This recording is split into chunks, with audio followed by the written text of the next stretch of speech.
ছাত্র জনতার গণবিপ্লবের পর যে আকাঙ্ক্ষার সৃষ্টি হয়েছে সেটিকে ধারণ করে সমৃদ্ধ বাংলাদেশ গড়ে তোলা হবে বলে জানিয়েছেন বিএনপির স্থায়ী কমিটির সদস্য সালাউদ্দিন আহমেদ। স্যান্ডেলিনা সো, রূপচর্চায় আভিজাত্য।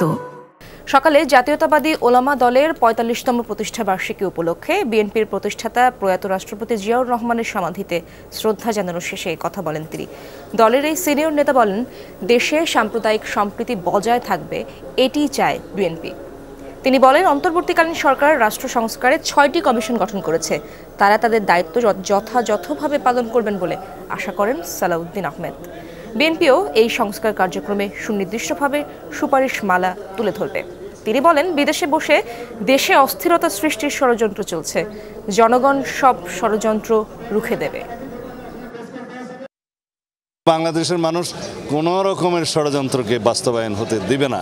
আমরা জানি যে আভ্যন্তরীণ এবং বহিঃশত্রুর বিভিন্ন রকমের ষড়যন্ত্র বাংলাদেশে চলমান আছে এবং তাদের ফেসিবাদের দোসররা এখনও সব জায়গায় প্রতিষ্ঠিত আছে। আমরা সকল ধর্মের মানুষ, সকল শ্রেণীর মানুষ এবং সকল পর্যায়ের মানুষ আমরা ঐক্যবদ্ধ থেকে বাংলাদেশকে একটি অগ্রগতির দিকে নিয়ে যাব।